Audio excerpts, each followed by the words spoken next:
Shalom, selamat hari Minggu buat kita sekalian. Pada kesempatan ini saya mau sampaikan pesan Tuhan dari Mazmur 139,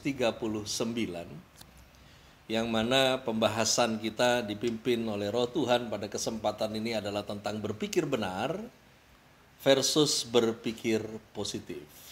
Yang mana berpikir benar dan berpikir positif kita ketahui bahwa sangat beda tipis pada prakteknya 20 tahun terakhir ini yang sangat mempengaruhi gereja Tuhan di Indonesia. Di mana berpikir benar itu sangat-sangat jauh berbeda walaupun tampilan dan kemasannya mirip sekali dengan berpikir positif. Di dalam Mazmur 139 ayatnya yang ke-17 tertulis demikian.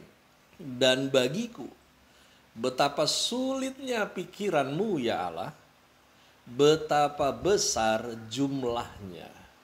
How precious also art thou unto me, O God, how great is the sum of them.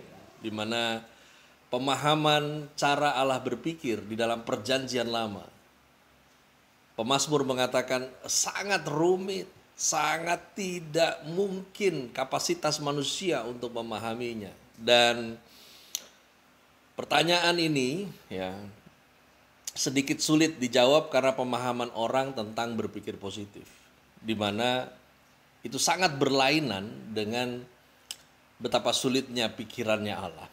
Di mana sebagian memahami istilah ini, berpikir positif, si istilah berpikir positif itu hanya sekedar sebagai cara melihat sisi positif dari sebuah hal yang terlihat negatif.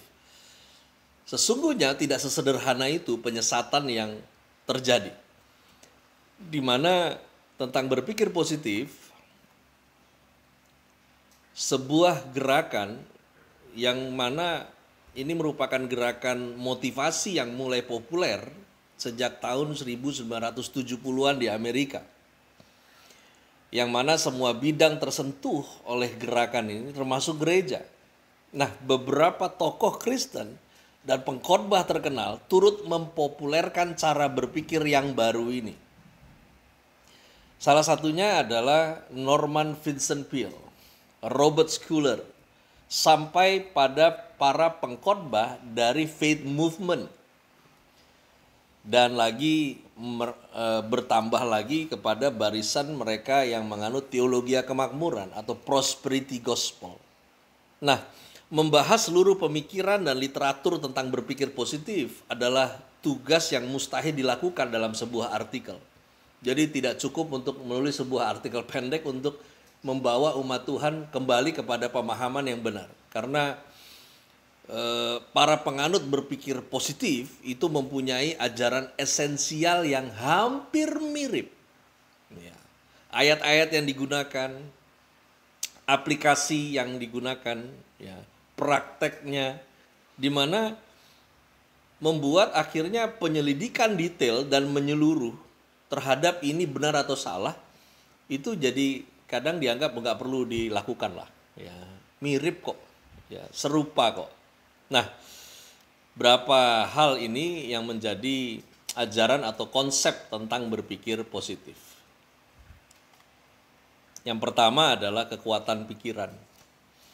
Kekuatan pikiran di sini mengajarkan bahwa pikiran bawah sadar manusia merupakan sebuah kekuatan yang luar biasa dan misterius.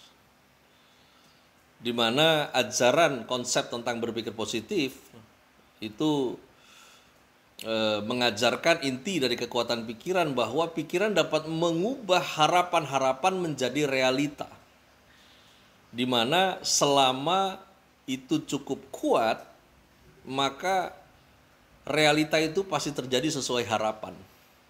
Lalu kemudian mengenai kekuatan pikiran di mana orang bisa sukses apabila ia memikirkan harapan-harapannya sedemikian rupa sampai tercetak dalam pikiran bawah sadarnya.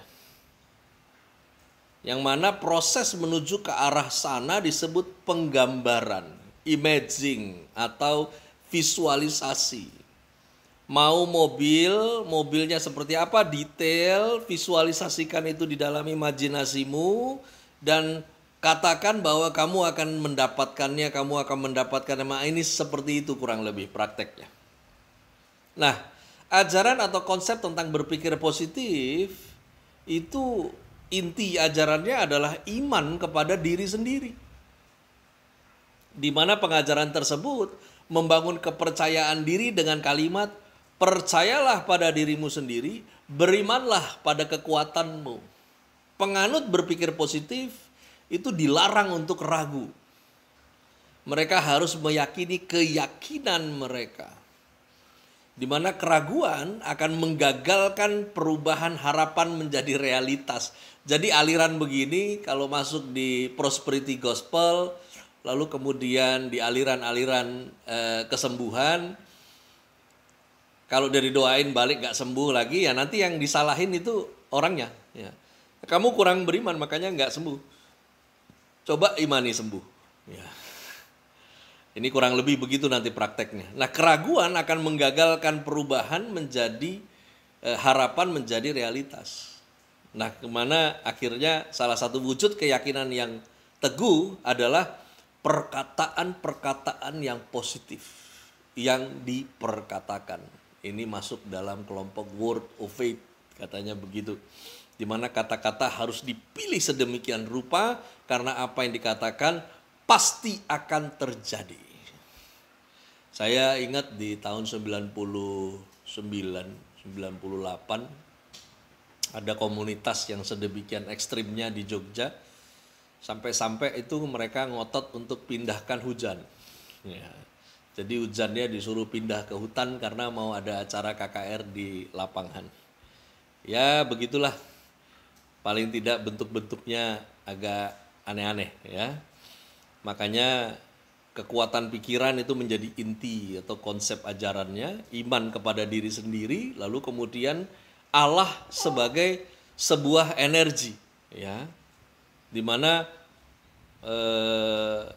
doa sebagai pelepasan energi. Nah, di mana Allah di sini sebuah energi, maksudnya adalah pada saat menjelaskan tentang siapakah Allah itu dengan lugas, menerangkan bahwa Allah adalah sebuah vitalitas. Ya. Allah sebuah energi, di mana kalau seseorang menghembuskan Allah ke dalam dirinya, ya,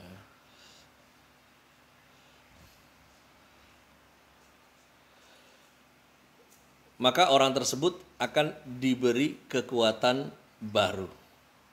Ya, ini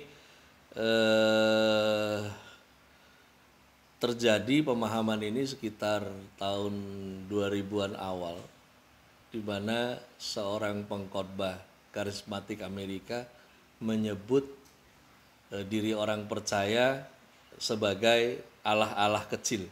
Ya, ini sampai akhirnya mengajarkan pengajaran sampai di level itu. Ya.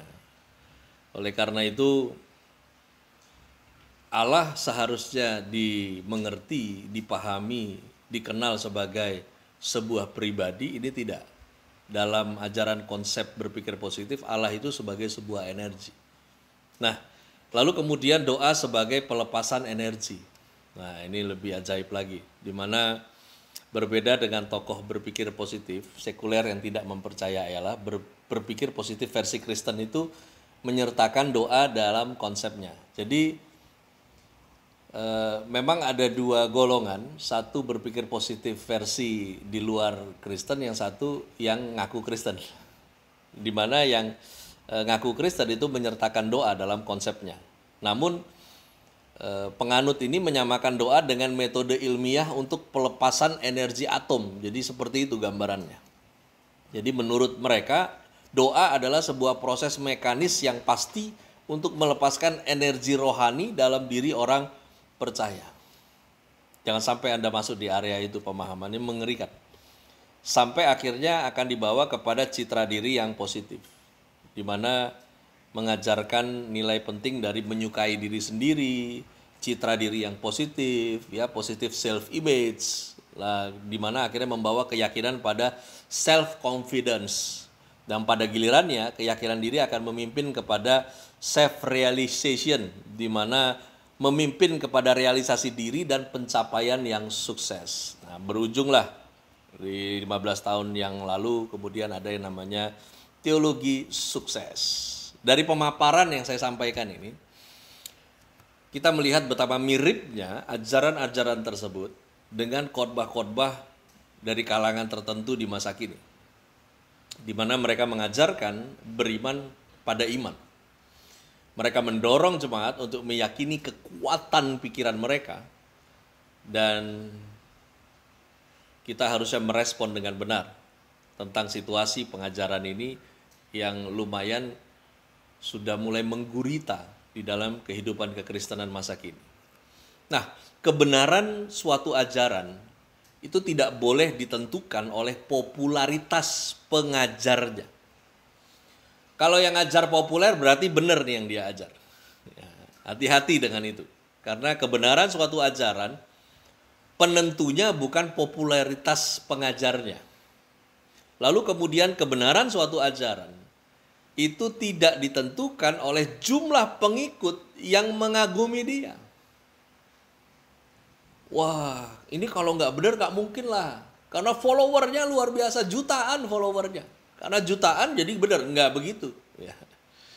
Kalau kita mau kembali ke kisah yang dicatat di dalam Injil, Matius, Markus, Lukas, Yohanes, seberapa yang follow Yesus?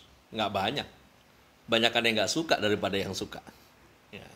Karena itu jumlah pengikut yang mengagumi nggak bisa menjadi tolak ukur. Ya. Di mana suatu ajaran itu benar.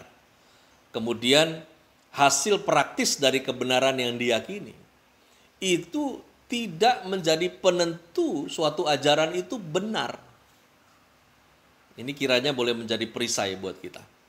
Karena kebenaran itu harusnya dinilai dari Alkitab sebagai standar kebenaran tertinggi dan Alkitab sebagai satu-satunya bagi orang percaya sebagai standar kebenaran tertinggi. Tidak hanya kebenaran tertinggi, tetapi satu-satunya standar kebenaran tertinggi. Nah, pandangan berpikir positif merupakan ajaran yang berbahaya. Pandangan ini tidak bersumber dari Alkitab, melainkan dari New Age Movement, gerakan zaman baru. Kekuatan pikiran dan perkataan merupakan salah satu ciri khas di dalam gerakan zaman baru. Konsep ini didasarkan pada panteisme, bahwa segala sesuatu adalah Allah, yang menganggap dalam diri manusia terhadap hakikat keilahian. Karena manusia mempunyai hakikat tersebut, manusia mampu melakukan hal-hal yang melampaui batas. Ini yang tadi di mana di awal 2000-an disebutkan bahwa orang percaya adalah Allah-Allah kecil. Ya, itu mengerikan ajaran ini. Di mana apapun yang diinginkan, karena manusia mampu melakukan hal-hal yang melampaui batas, maka apapun yang diinginkan, apapun yang dipikirkan, yang dikatakan, pasti akan terjadi. Sampai sejauh itu. Nah, ajaran tentang berpikir positif itu juga bertabrakan dengan konsep Alkitab tentang manusia. Pengajaran berpikir positif itu mengagungkan otonomi manusia. Sedangkan Alkitab menantang hal itu. Kita ingat Alkitab mengatakan terkutuklah orang yang mengandalkan manusia. Tapi mereka yang mengandalkan Tuhan diberkati. Bahkan dosa pertama yang dilakukan Adam dan Hawa adalah menginginkan otonomi dalam hal moral. Di mana ada dua pohon yang buahnya nggak boleh dimakan. Satu pengetahuan yang baik benar, yang satu pohonnya kehidupan. Karena kalau dimakan nanti akhirnya manusia turut menentukan baik benar secara moral. Padahal penentu baik atau jahat adalah Tuhan. Karenanya dosa pertama yang dilakukan Adam dan Hawa adalah menginginkan otonomi dalam hal moral, yaitu menentukan yang baik dan yang jahat. Sebelumnya hanya Allah yang berhak mengatakan yang baik atau tidak baik. Lalu masalahnya iblis menawarkan Adam dan Hawa otonomi. Jadi rupanya sudah sejak awal pada masa manusia diciptakan, dorongan untuk manusia mengambil otonomi moral itu sudah sangat kuat. di mana akhirnya gerakan zaman baru dan berpikir positif menjual hal yang sama seperti yang iblis tawarkan kepada Adam dan Hawa, di mana pengajaran berpikir positif itu lupa bahwa nature manusia itu sudah dirusak oleh dosa. Pikiran, perasaan, hati manusia tidak bisa lagi diandalkan karena cenderung pada kesalahan. Nah, pada saat manusia mengagungkan pikiran mereka, kita pasti udah bisa sama-sama tebak hasilnya. Pikiran yang melawan Allah, itulah hasilnya. Pikiran yang menempatkan materi sebagai tujuan tertinggi manusia. Pikiran yang bertumpu pada kekuatan sendiri. Belum lagi konsep otonomi ini mengacu akhirnya kepada citra diri yang positif. Di mana kita perlu waspadai bahwa Alkitab mengajarkan citra diri yang utuh adalah karakter Kristus, bukan citra diri yang positif. Citra diri yang utuh menerima kehinaan dan kehormatan manusia, menerima kelemahan manusia, menerima kekuatan manusia. Konsep seperti inilah yang kita jumpai dalam kisah penciptaan. Manusia adalah terhormat karena diciptakan menurut gambar Allah. Namun pada saat yang sama, manusia juga hina karena hanyalah sebagai gambar. Ingat, gambar Allah, nggak pernah jadi Allah itu sendiri. Berpikir positif sedang mengantar mereka yang percaya kepada konsep pengajaran ini akhirnya menjadi Allah-Allah kecil. Ingat, Anda dan saya hanya gambar Allah, tidak pernah menjadi Allah itu sendiri. Kita hanya menjadi gambar. Nah, manusia adalah terhormat karena dihembusi nafas ilahi. Namun manusia juga hina karena dibuat dari tanah liat. Ada pelajaran juga dari pengalaman Paulus pada saat ia menghadapi apa yang disebut dengan duri di dalam daging. Jadi mari kita bercermin dari pengalaman Paulus pada saat ia menghadapi apa yang disebut dengan duri dalam daging. Di sini tercermin bagaimana pengalaman Paulus itu juga membuat kita bisa reflection tentang berpikir benar secara alkitabiah, yang mana pada saat ia menghadapi duri dalam daging yang sesungguhnya adalah sebuah rasa sakit pada tubuh yang tidak hilang-hilang, yang mana rasa sakit yang dia alami itu menurut dia, ya menurut Paulus, karena kondisi pada zaman itu dia sedang merespon kondisi jemaat di kota Korintus, makanya dia sedang buat surat kepada jemaat di kota Korintus, di mana di Korintus itu mengalami sebuah pemahaman kalau kamu rohani maka jawaban doa harus terjadi. Kalau kamu sungguh percaya Tuhan, maka harusnya kalau sakit ya harusnya sembuh. Kalau kamu nggak sembuh, ya berarti ada yang nggak beres padamu. Ya.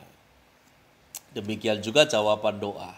Nah, sementara secara alkitabiah kita percaya bahwa Allah yang kita sembah adalah Allah penjawab doa. Masalahnya, sebagai pribadi penjawab doa, dia menjawab doa tapi dia bukan pribadi yang mengikuti maunya kamu dan saya. Karena itu percayalah, Tuhan itu menjawab doa. Masalahnya, kamu suka atau tidak dengan jawabannya, ini yang jadi masalah kan. Ya. Nah, pada situasi seperti itu, di mana jemaat di kota Korintus adalah jemaat karismatik pertama di muka bumi. Nah, Paulus dari jauh menuliskan surat kepada mereka. Nah, di dalam suratnya di 2 Korintus 12 itu Paulus juga bercerita tentang pengalaman rohani. Bahwa saya mengalami pengalaman rohani, pernah buta 14 tahun yang lalu. Jadi waktu dia tulis surat itu dia bilang 14 tahun yang lalu adalah situasi di mana dia pernah menjadi buta ketika namanya masih menjadi Saulus, di mana di situ titik balik untuk dia menjadi Paulus. Ya, dia bilang entah di dalam tubuh, di luar tubuh aku nggak tahu, dibawa ke tingkat yang ketiga dari sorga dan lain sebagainya. Dia cerita, ya, tapi untuk hal itu aku bukan orang bodoh lagi untuk bermegah, kata Paulus, bahwa aku bukan mau bermegah atas pengalaman itu, tapi aku mau bermegah atas Tuhan yang aku percaya. Lalu kemudian berlanjut kepada suratnya menyatakan tentang masalah duri dalam daging, di mana satu sisi Paulus itu beberapa literatur Kristen dan Katolik menyatakan bahwa literatur-literatur sejarah Rasul Paulus itu pada masanya dia hidup, orang kena bayangannya aja, orang sakit itu bisa sembuh gitu.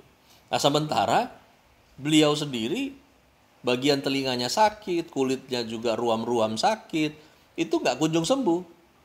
Nah sementara doakan orang sakit sembuh, ini yang kemudian dia bilang duri dalam daging. Ya, malu-maluin dong Tuhan. Masa saya doain orang sembuh tapi saya sendiri sakit gak sembuh-sembuh. Ya.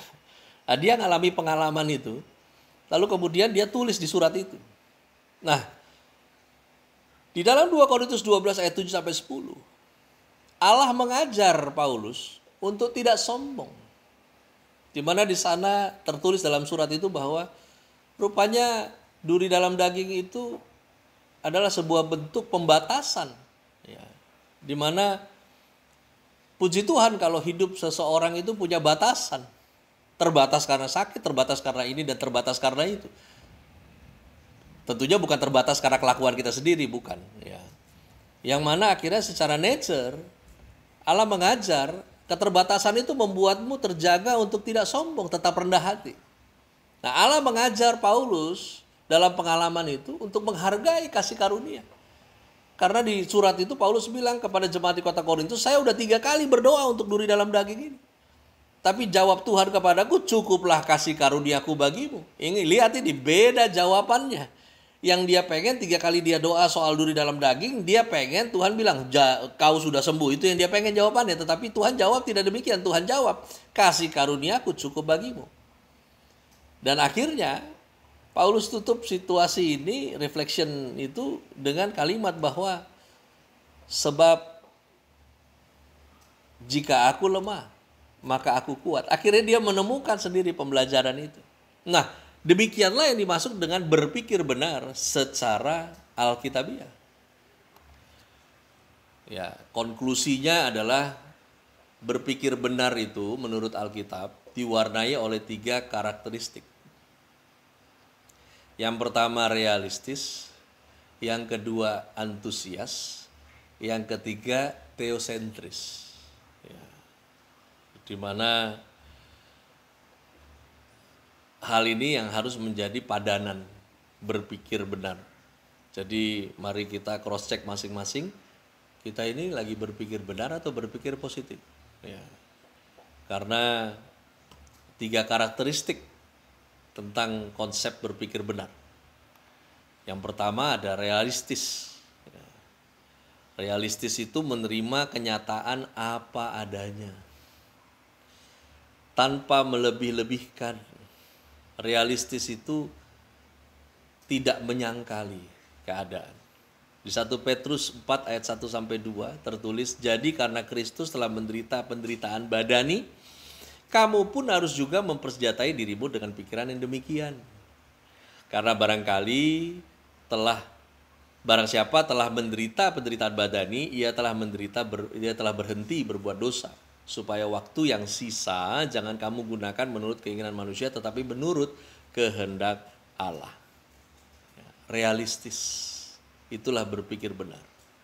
Di mana kita menerima kenyataan apa adanya. Walaupun bukan berarti kita jadi pasrah. Ya. Namun kenyataan itu tidak kita lebih-lebihkan. Dan kenyataan itu tidak kita sangkali. Itulah yang disebut dengan berpikir benar.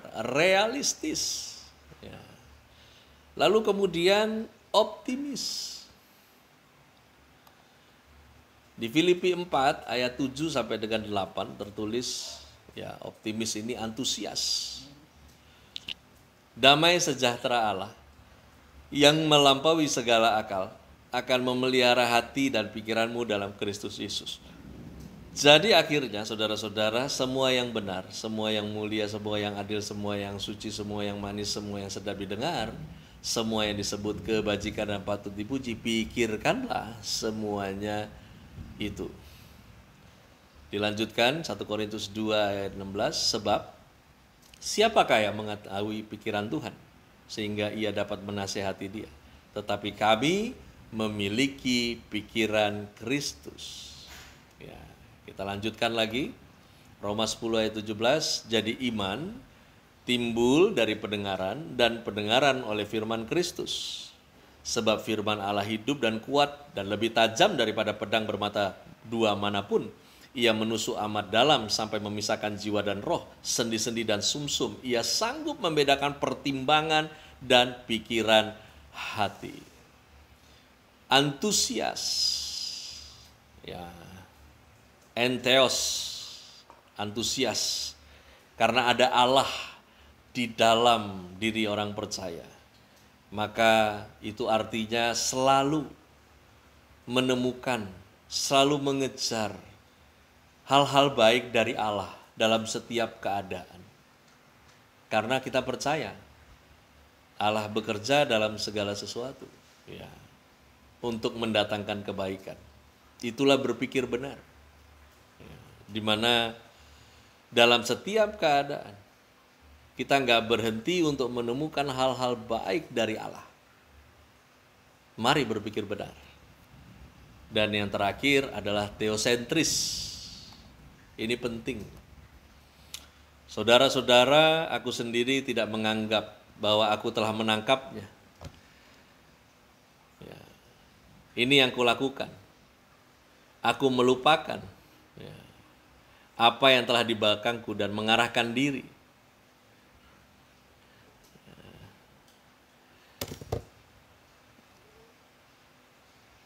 Pada apa yang di hadapanku dan berlari-lari kepada tujuan untuk memperoleh hadiah, yaitu panggilan sorgawi dari Allah dalam Kristus Yesus. Karena itu marilah kita yang sempurna berpikir demikian, dan jikalau lain pikiranmu tentang salah satu hal itu akan dinyatakan Allah juga kepadamu. Tetapi baiklah tingkat pengertian yang telah kita capai, kita lanjutkan menurut jalan yang telah kita tempuh.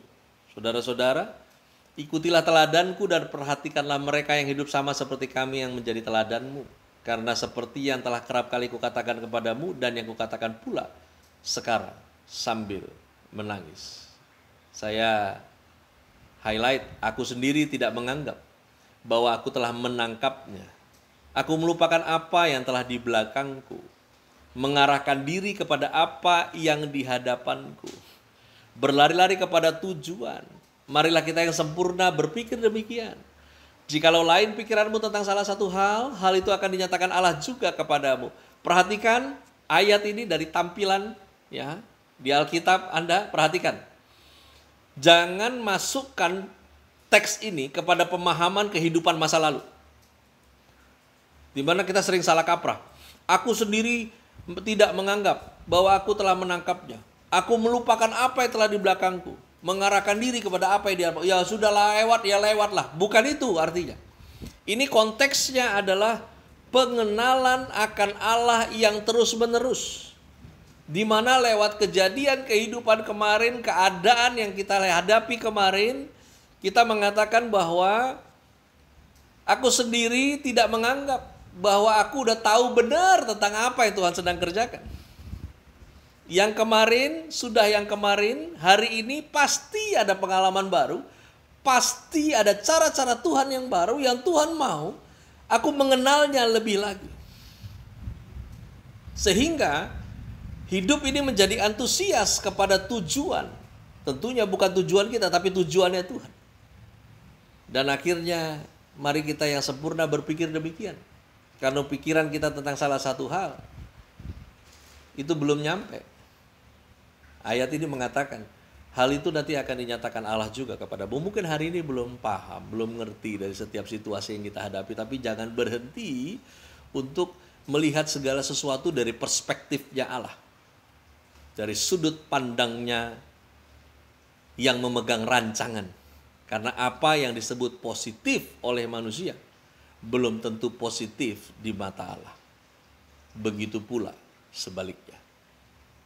Demikian dalam kesempatan ini, kiranya semua boleh menangkap pesan ini secara utuh. Tuhan Yesus memberkati kita semua.